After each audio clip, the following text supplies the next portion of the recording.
Great. And thanks a lot. And stage is yours. Okay. So first of all, can you see my screen? Yes. Okay, great. So let me stop the video in case the internet connection is not reliable. I'm getting some messages here. Okay. Yeah, so thank you, Bertrand, and I guess Janice for inviting me.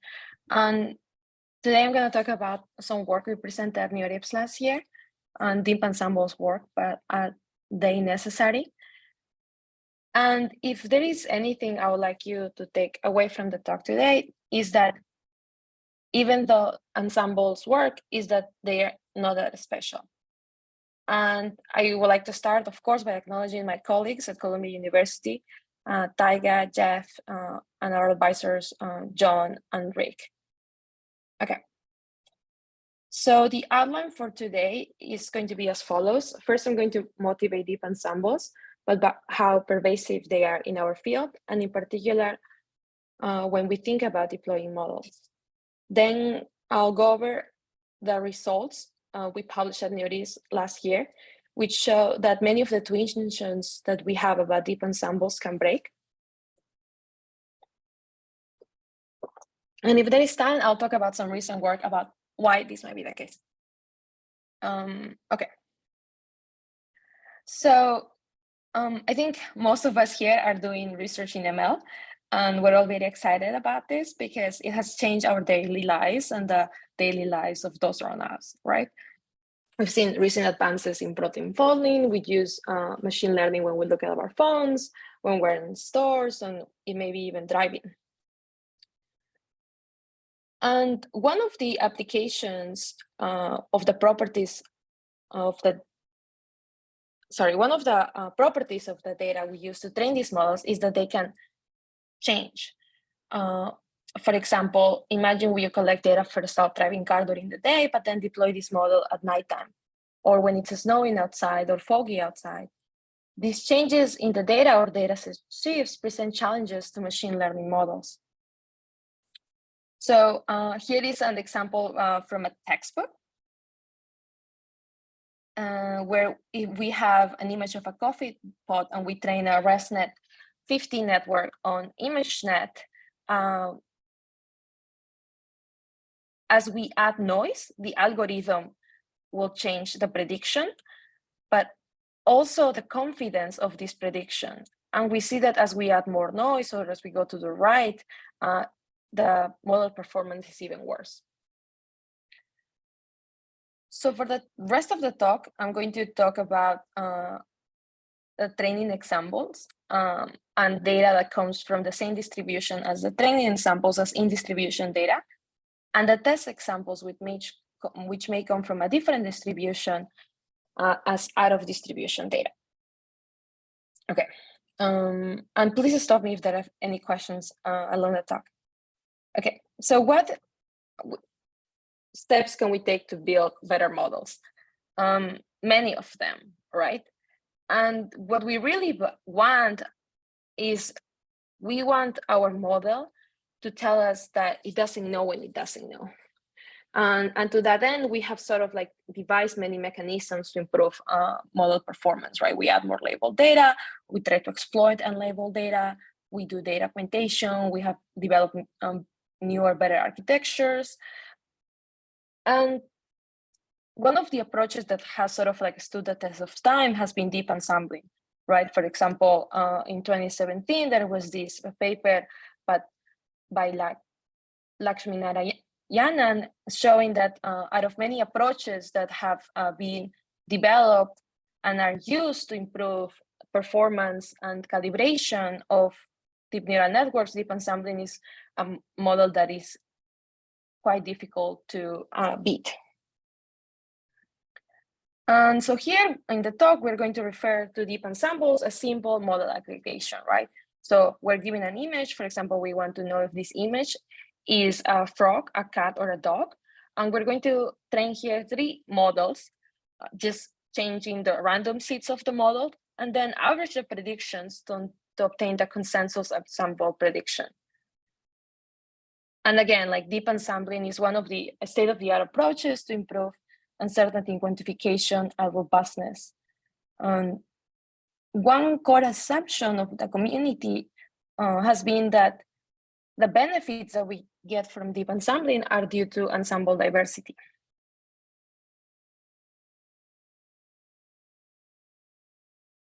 Okay. So the question that we asked today is, should we all be using deep ensembles? And I'm going to show you how two consensus intuitions we have about deep ensembles do not hold.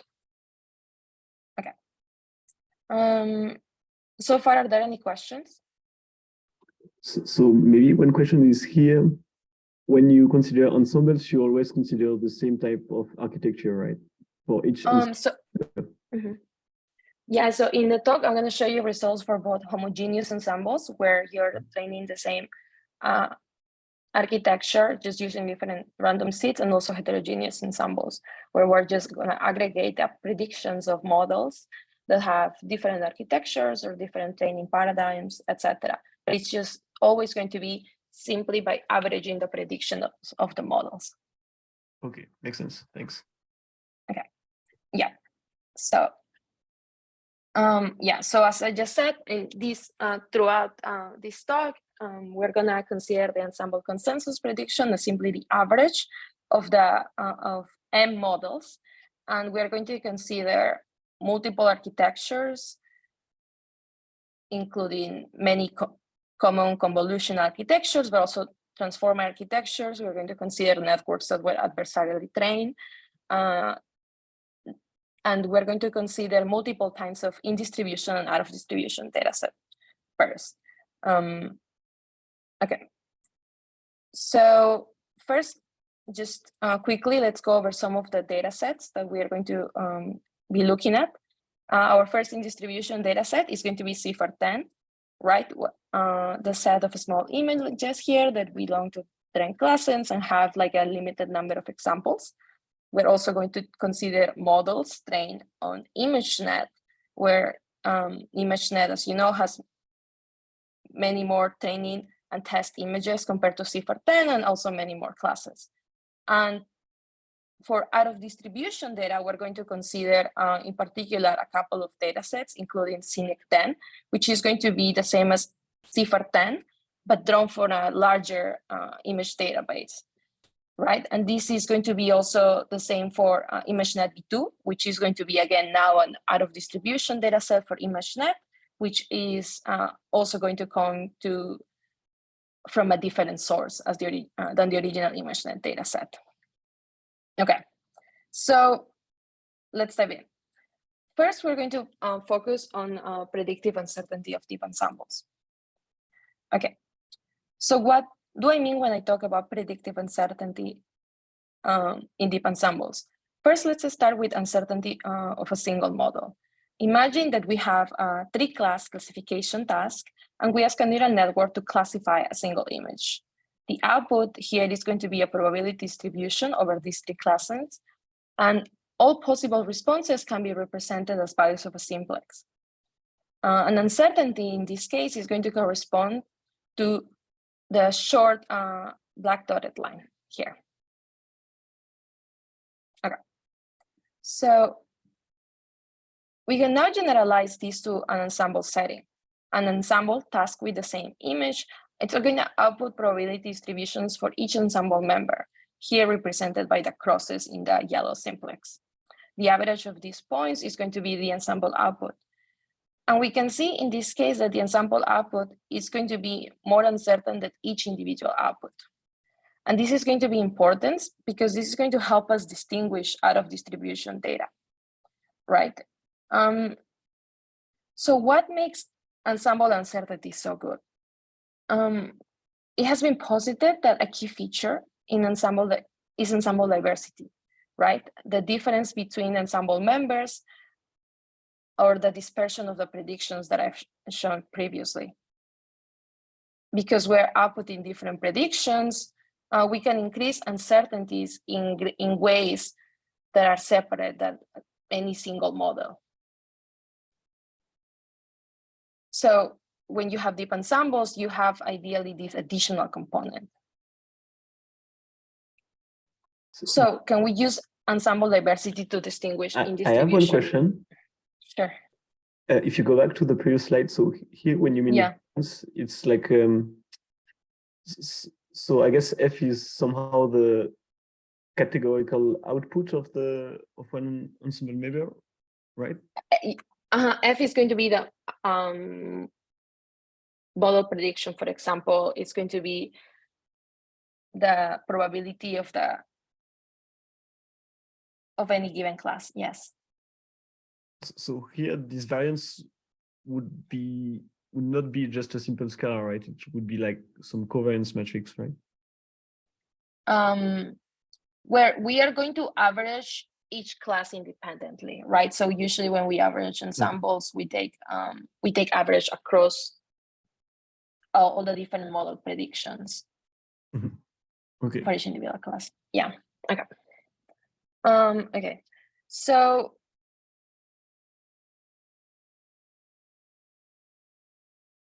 the consensus point or the consensus in the community has been that out of distribution data or ensemble diversity is going to help us detect out of distribution data in ways that single models cannot, right? So for example, here I'm illustrating that in the histograms on the right, these the density of the variance given by different models trained on either in distribution or out of distribution data. And as you can see, for the orange data or the out of distribution data points, this density is higher than for in distribution data, right?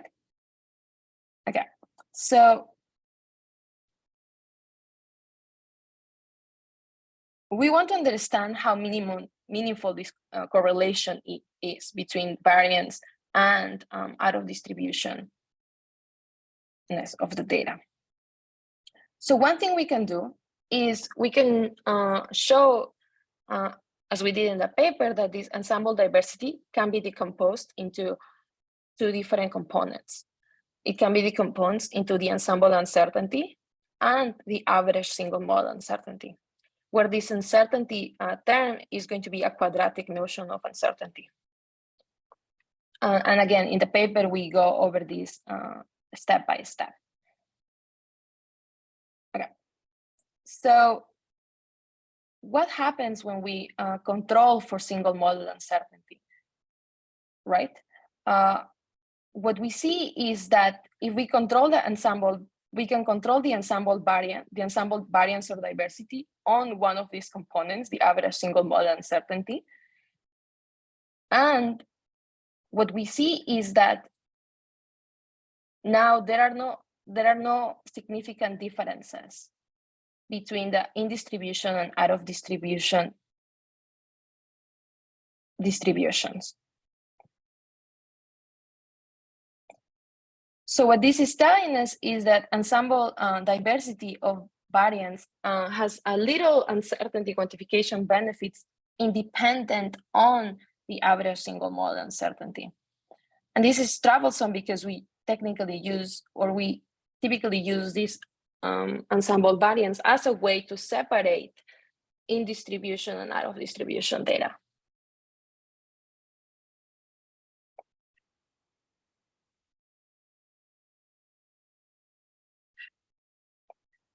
So maybe one question. So here, maybe I missed it. How do you measure diversity?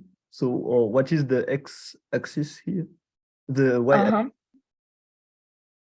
The average uncertainty. Oh, so here I'm missing a U-term, but it will be conditioned on this.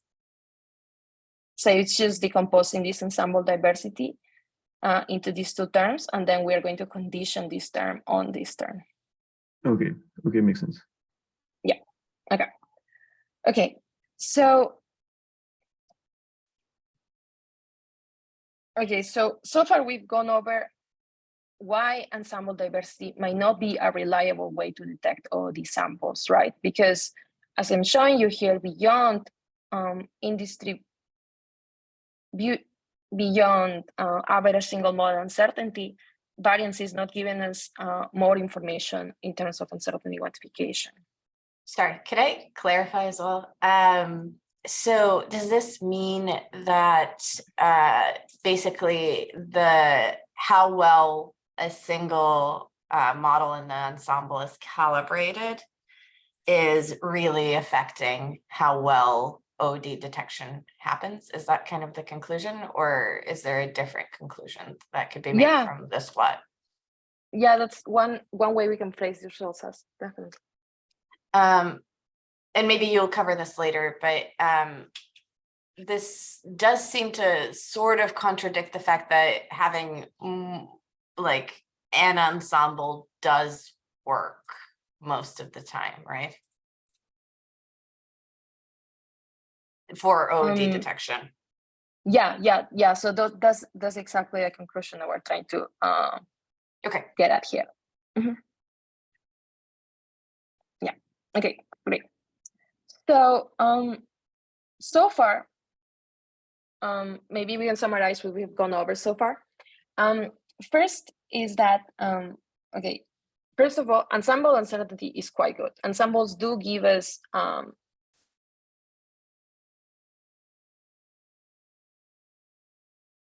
uncertainty estimates that are good, but these benefits that are given by ensembles are also, if we condition on the average single model uncertainty or performance, we see that these benefits are no longer major, right?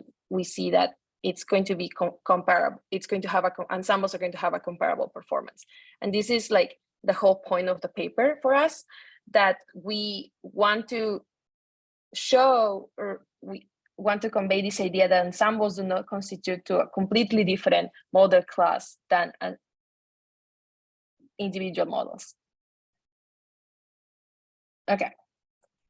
So now that we have sort of gone over this idea that ensemble diversity should not be used for out of distribution detections, we want to ask the question, so then are ensembles effectively robust? And to go over this, I'm going to again sort of introduce the setup a little bit, and please interrupt me if there are any questions.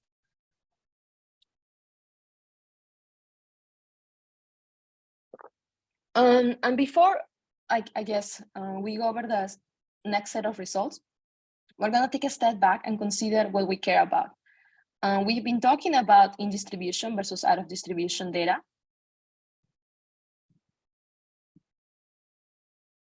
And we've talked about how ensembles don't give us benefits beyond what we get from single models. And we've talked about that the goal that we have is that we want models to tell us that they don't know when they don't know, right? We want models to be robust, that can generalize, and we want models to be well calibrated. That is, that they provide reliable uncertainty estimates. So first, we're going to start with robustness. So how can we evaluate robustness? We're going to go over a couple of papers from the last couple of years on different reproducibility experiments. So one way Recordal evaluated robustness was very simple. We're here all very familiar with CIFAR-10, right? The benchmark dataset for classification. What his colleagues did was try to collect the data again, right? So now we'll have two data sets, one in distribution data set and one out of distribution data set. So they trained a model. Well, here each cross or each marker corresponds to one model. So they actually trained multiple models and evaluated them on both data sets. The test set for CIFAR-10, or the in distribution data set, which is going to be in the x-axis, and the reproducibility data set, right, which is going to be in the y-axis. So the original test accuracy for a model, say, for example, was around 87%. I don't know if you can see my cursor, but okay, right? Okay, great. And then, while this model, again, for in distribution was 87%, out of distribution, it was around maybe, I don't know, 77%, right? So we see that for this model, there is sort of this like 10% drop in performance on the new data set compared to the original data set. So what they show here is this was true, again, for multiple models, right? So, and there is a high correlation between the in distribution and the out of distribution for all of these models. So you can have this linear fit across all these models, and they are all away from this ideal reproducibility line, right? Where it would, if you had a performance of 87%, ideally you would like to see on a reproducible data set to have the same performance, right? So these were the two key findings from this paper. Okay, any questions on this figure so far? Don't have any question. Great. Okay, so an immediate question here is that if this is true for every data set, every model, for different tasks, regardless of the size of the data, right? So in 2020, Taori et al. Did another reproducibility study, not focusing on different benchmarks, such as here, I think it was here it was ImageNet and ImageNet P2. And remember, ImageNet is a much larger data set. Here again, each of these markers is going to correspond to a different model, and they are going to go beyond the models that were in the original Rec et al. Paper, and they're going to try different types of training mechanisms and different architectures. For example, we're going to try network train in a standard fashion, network train with robust interventions, and remote train with additional data, for example, using adversarial techniques and so on. And again, we're going to see the same results, that all of these models have this very clear correlation between in distribution and out of distribution performance. And then there is this gap or drop in performance compared to the ideal reproducibility line. So here, right, I just wanted to depict maybe some of our favorite networks. AlexNet, with like a validation accuracy of 56%, is going to have 45%. A ResNet 50, 76%. Now it's going to have 64% performance. Efficient nets are going to be like right here at the very top with 88%. And also like around 80% for the ImageNet P2 accuracy, right? Okay, so again, two results. First of all these models have high correlation, and that they are away from this ideal reproducibility line, right? Okay, so in Miller in 2021, tried to ask this question now going beyond CIFAR-10 and ImageNet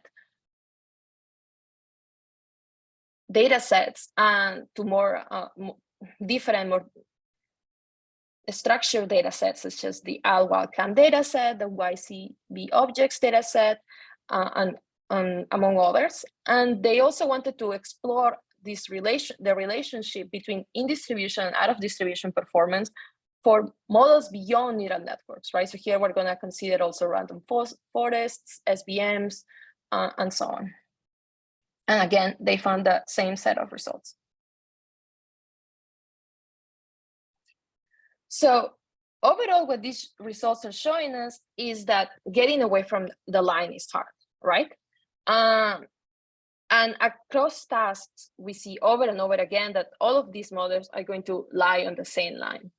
Here, well, the models are not explicitly lining on the same line, but this is because these are ImageNet pre-trained architectures versus not ImageNet pre-trained architectures. So that is like where this gap in performance comes from. And we see that this is true beyond, right, neural networks, and the pre-training can help, but it also is limited to these results in the line. So what we wanted to ask in this paper was, well, can deep ensembles get us closer to this ideal reproducibility line, right? Previously, we're talking about how we would like to have the same performance on a reproducible data set, right? But we haven't been able to do that so far. Ideally, ensembles should give us this bump, especially because they are supposed to be better in out-of-distribution data than single models. And what I'm going to show you in the next set of slides is that deep ensembles are not going to take us away from this reproducibility line, and they're not going to do that, not in terms of accuracy, not in terms of uncertainty quantification, and not in terms of many of the common metrics we care about. Okay. Okay, here is the first set of results. Here we took, like, again, as the previous studies, we took some models. Here each marker represents a model, and we evaluated the 0-1 error here for CIFAR-10 and for CINIC-10, again, an in-distribution and out-of-distribution data set, and for two different model classes, right? Before, all the model classes were just single models. Here, the model classes are going to be single models and ensembles of these single models. And as you can see here, the populations overlap, right? So this is not contradictory to the idea that ensembles do outperform individual components, right? You can think here, for example, if you grab these 4 points or 4 single models, 1, 2, 3, 4, the ensemble is going to be of these 4 models will be equal or better, will have equal or better performance, but it's not going to take us any closer to the ideal reproducibility line, right? It's going to, in fact, just overlap with like where the single models lie. And an ensemble, a better model with higher capacity, again, is also going to be in this same reproducibility, away from this ideal reproducibility line. Okay. So, okay. So far we've talked about how deep ensembles cannot take us away from the line. And we're studying this because we care about model robustness. But we also know that ensemble can give us benefits in terms of calibrations. So now we are going to ask, if our models are wrong and not perfectly generalizing, do they at least provide us with more reliable uncertainty estimates? And I think many of you are probably very familiar with these concepts, so I'm just going to go through them briefly. How we're going to measure the quality of uncertainty is through the calibration error, which is just going to be the absolute value of the difference between the confidence in the prediction and the accuracy of the prediction. And we are going to, in addition, use a couple of proper scoring rules, such as the Breyer score and the negative log likelihood. And all of these are going to give us complementary sources or complementary information on the quality of the calibration that we're going to get from our models. Okay, so now here we're plotting the same results as before, but not only for the 0-1 error accuracy, but also for these other metrics that measure uncertainty, right? Like the negative log likelihood, the Breyer score, and a smooth version of the EC. Again, here, the x-axis constitutes the in-distribution data set, and the y-axis constitutes the out-of-distribution data set. And we have 2 model classes, right? The single models and the ensembles of these single models. And again, as you can see here, the ensembles and the single models lie on this same line, and the ensembles do not take us any closer to the ideal reproducibility line, right? Okay. I have maybe one question. Mm-hmm. Yeah, if we take, for example, the plot on the right, so the green dot, which is like just a single model, which is the most at the right of the x-axis. So is it just a larger model? Yes, this one, for example. Is it? Mm-hmm. Why does it perform so good compared to the other green points, so to say? Oh, so this will be worse. Like remember, yeah. easy worse is better. But this so we took these models from the Miller et al. Paper, and so the figure that I was showing you a couple of slides ago, I guess. Yeah. So they're going to include multiple different types of training regimes and multiple different types of conditions in which the models were trained, like learning rates, architectures, and so on. What we found, or what they found, I guess, for example, was like this model that's going to be really bad, maybe like a very small architecture, right? So a BGG model and a ResNet model might be over here, and a transformer model might be over here, and an adversarially trained model might be here, and so this is just going to be it typically, I would say, correlates with model capacity, but not always, because again, this includes not only changes in architecture, but also changes in training mechanisms. Okay, yeah. Makes sense. Yeah, thanks. Yeah. Maybe one follow-up question. Sorry. So does it also mean it would correlate with the model performance in that sense? Like the better your model, the better the model, the more on the left side of the previous plot it would be. The like if you go model, one slide before this. Yeah. So because you said it has something to do with model capacity, so can I like did you also like somehow empirically see that there's some correlation between the performance of that model and where it lies on this line, on this scatter plot? The performance of if you're asking me if I notice a correlation. Yeah, exactly. In model capacity. No, I mean this. So this is a plot showing the calibration, right? Like the calibration in distribution versus out of distribution. Yeah. And is there some like so does it somehow correlate with the performance of the model on, let's say, the test set? How well it's going to be calibrated? Yeah, definitely. Okay. And maybe one more question, because I joined just a bit late just now. How do you estimate the uncertainty for the ensemble?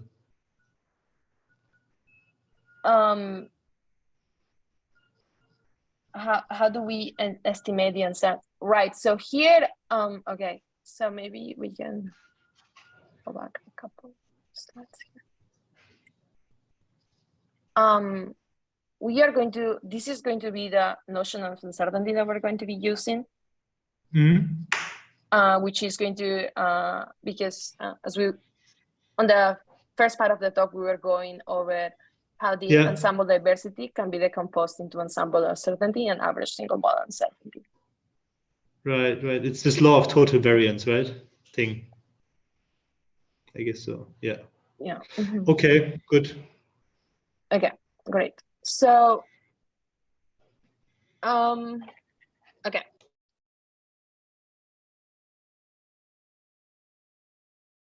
Okay, so we talked about this, we were here. Right, so I think to the question earlier was, okay, so these, do the results stand for heterogeneous ensembles, right? What happens if you average BGG and AlexNet and a transformer? Do these results hold? And yes, we see this now in these figures. We have three different model classes. We have the single models, we have the ensembles, and we have which are going to be homogeneous ensembles, and we have these heterogeneous ensembles. And the ensembles and the heterogeneous ensembles are also going to share this line with the single models, or are going to be here. Actually, we feed a line to each individual type of model, and we can see that they are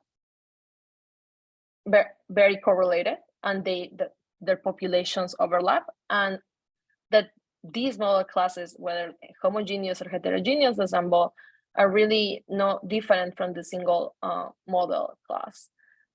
They're not going to take us anywhere closer to the line. And in the paper, we're going to show that this is true actually for multiple data sets and for multiple types of distribution shifts. So here I just show you like a small subset of the figures we include. But you can, if you have questions, oh, what if you add more noise? What if you, right, if this is a much harder data set, you can take a look at those results in the appendix of our paper.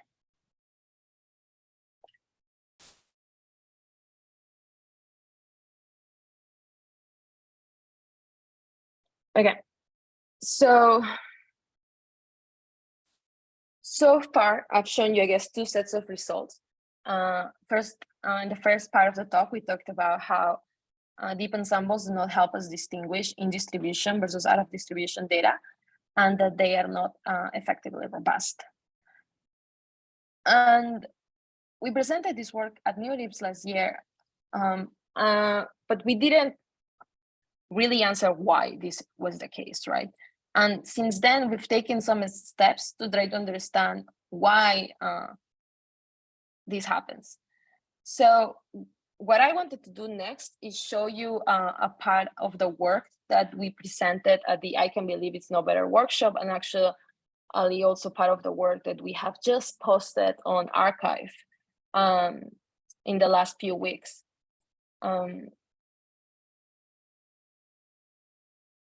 However, I think we're out of time, so I don't know if we're gonna be able to do that. Maybe I think it might be best to now maybe open the room for questions, and then, yeah, we'll talk about the next steps later. I'm personally interested to hear the why, if there's a high level in the next 10 minutes or so.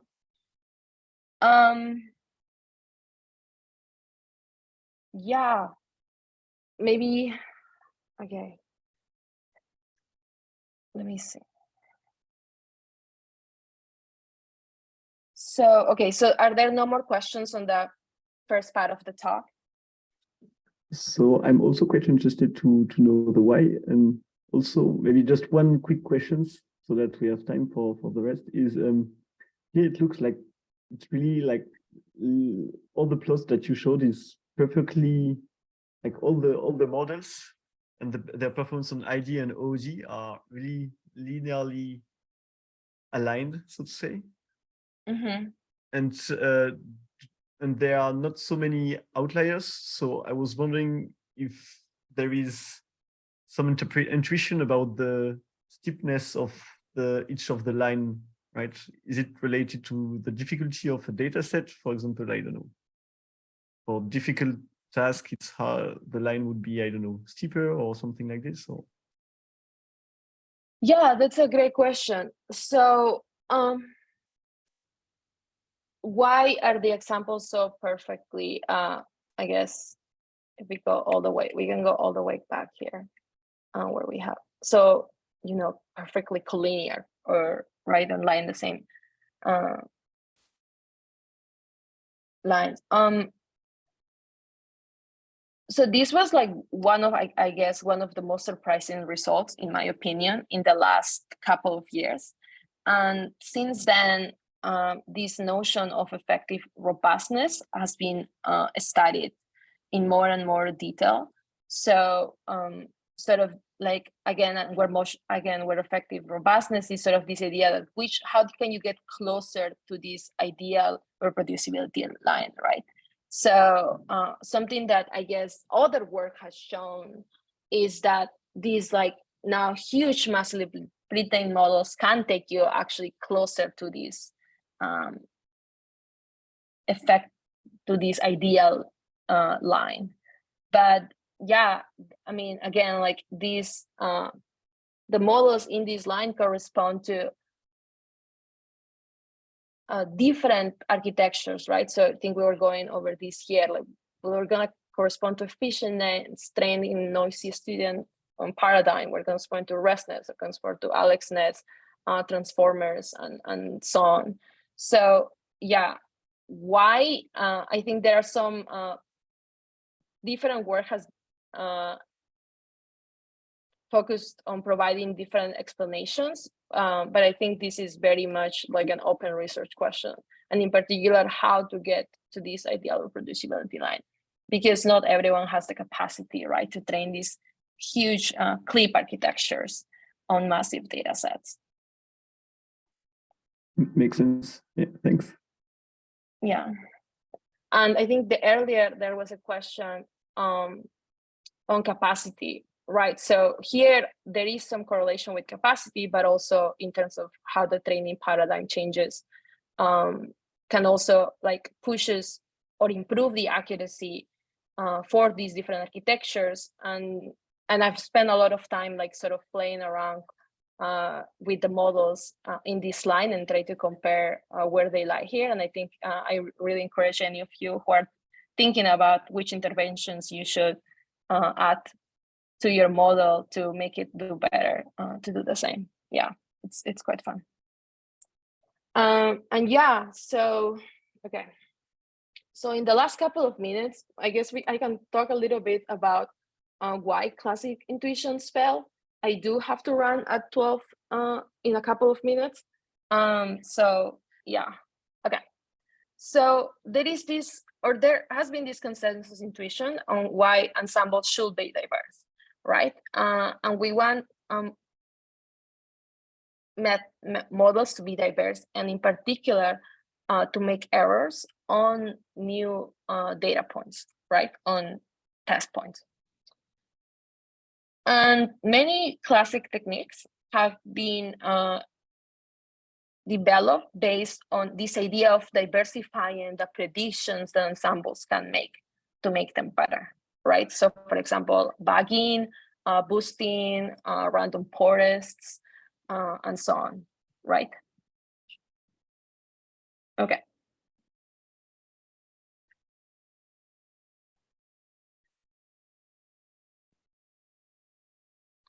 However, recent work has shown that maybe classic techniques such as bagging do not improve the performance of deep ensembles,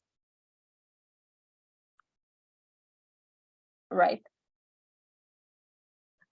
And where this led us is like, okay, so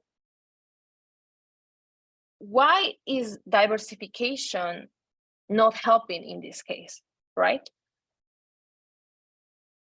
And to better understand this question, what we did for our workshop paper we presented last year and in the archive paper we just posted online was study the difference that arises in the two errors that we have when we consider the ensemble loss and the average single model loss, right? So what are these two terms? The ensemble loss is going to be the loss given that we have the average prediction of the ensemble members, and we compare this average prediction to the true target Y, and the average single model loss is going to be the average of the loss of each model compared to the target Y. Okay, so far so good? Yes. Yeah. Okay. And right, if L is convex, we know that this should follow like Jensen's inequality, right? The average single model loss should be always greater than equal than the ensemble loss. So what we are going to do is study this gap, right? This gap in performance. And what we're going to find is going to be that this gap in performance is going to be the predictive diversity across ensemble members. So if you replace here, for example, loss by MSE, right? Like the loss function for the mean square error, we are going to see that this gap in performance is going to be the variance across the terms. And if we across the ensemble model predictions, sorry, and if we replace this loss by the cross entropy error loss, we are going to see again that this Jensen gap is going to be measured in diversity as a KL divergence. Oh, this is again is all fleshed out in the paper, so I'm not going to go over that in detail. But essentially, what we are going to see is that there is a way for us to study the impact of diversity in ensemble performance by playing around with this Jensen gap term, right? Because again, this Jensen gap term measures the variance across ensemble members. So what we are going to do is we're going to train this ensemble, but with this Jensen gap term as a penalty, where if lambda or gamma is between 0 and 1, this is going to encourage diversity, and if it's going to be greater than 1, it's going to be discouraging diversity. So unfortunately, because of time, I'm not going to be able to get to go through these results in detail, but the gist of the results are going to be that we are going to train these diversity penalized ensembles, and we're going to train them for multiple data sets, and we're going to use other measures of diversity between this Jensen gap measure, which I just showed you again, which naturally arises from the gap between the average single model loss and the ensemble loss.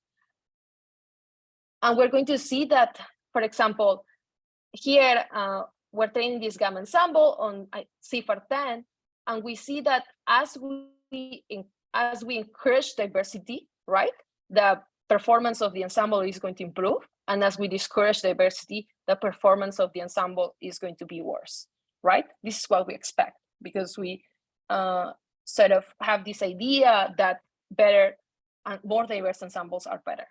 What we're going to see now is that, remember, this is for an ensemble of rest of the A models. What we're going to see that is if we increase the capacity of the model, now these results are not going to be hold. And actually, unlike here, where encouraging diversity led to better results and discouraging diversity led to worse results, here encouraging diversity is not going to have the same level of performance as discouraging diversity. And in fact, discouraging diversity can help. So what we're going to see is that this, how we can penalize the variance is going to have a different effect on high capacity or versus low capacity models. And in the paper, we're going to try to make connections here, not only with model capacity, but also with trying to dive deeper into why this may be the case, right? So, yeah, we're going to try to dive deeper into why this may be the case. And sort of like, this was a little bit, it took some time to parse why this may be the case. And one interesting experiment that we did, which is going to be, I guess, one figure in the paper, is going to be this boomerang here, right? So what this boomerang is representing is, imagine you have multiple models, right? It's going to be the models that I was showing you earlier from the line, and you ensemble them, right? And when you ensemble them, remember these two lines were pretty much collinear, whether it was single models of ensembles in distribution versus out of distribution accuracy were pretty much collinear, right? So here, what I'm showing you is now these ensembles. I'm not showing you many single models here. I'm just showing you ensembles. And then here, the x-axis is going to be the cross-entropy Jensen gap, the predicted diversity, and the average single model loss. Again, the two terms that we had earlier, right? These two terms, the Jensen gap and the average single model loss, right? And what we see here is that first of all, each level set corresponds to a level of ensemble loss, right? What we're going to see here is that there is this boomerang shape when you plot this average single model loss and this Jensen gap, and it's going to be the case that for some ensembles, as you increase the diversity, right, the average single model loss is going to decrease, and the overall performance, the ensemble error, is going to also decrease, because remember, you're going down in level sets, right? But there are going to be some other ensembles for which that predictive diversity is going to increase, but the average single model loss is going to increase. So overall, the performance is also going to decrease, right? It's going to be worse in terms of ensemble loss. So in the paper, we sort of like, again, in the paper, we're going to talk about how this, we're going to reconcile like why we think this happens. And like one key difference that we're going to find is that this is going to be very much related to parametrization, right? So these are going to, your favorite models, transformer, ResNets are going to be here, whereas the models that are going to be here are going to be AlexNets or BGG networks, right? And again, in the paper, we're going to sort of like try to generalize these results to other diversity regularizers, and we're going to find that the same conclusions hold, right? So this idea that encouraging diversity could be helpful in the, or was helpful in the under parameterized regime, but is going to be less helpful in the over parameterized regime. And again, discouraging diversity, what we have expect that to only hurt performance, it could sometimes be helpful. And it will have this different behavior whether or not we are in the under parameterized or over parameterized regime. So yeah, that was kind of a glimpse of the paper. I didn't think I was gonna have time today to go over both papers. So, and I guess we didn't. So yeah, if you are interested in that in work, please take a look at that paper and email us if you have any questions.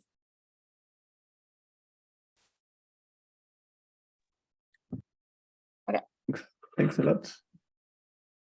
Yeah, thanks. It sounds very interesting. So I guess you can, of course, send us like the link to the archive paper so that you can share it also on the reading group page, so that people can go on the follow-up works.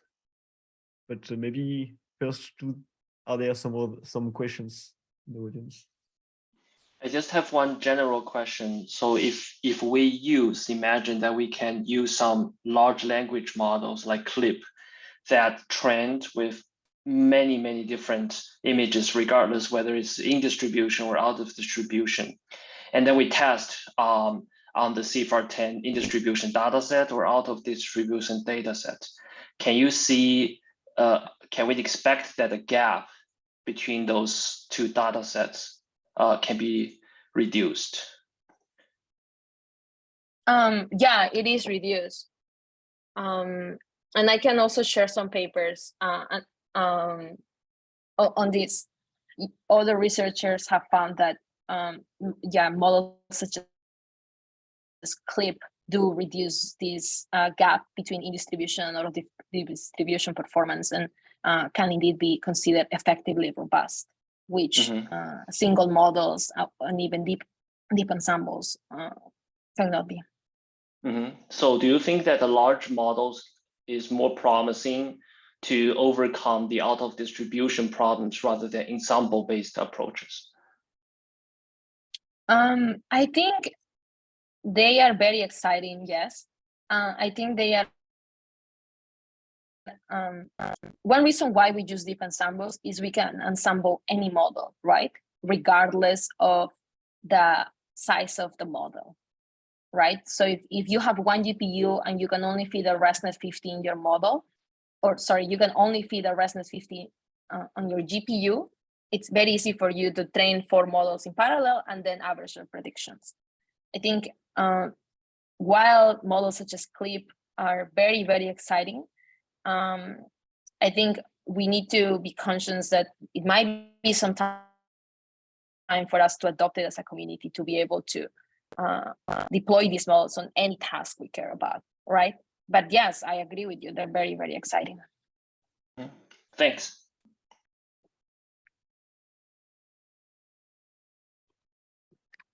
Any other question?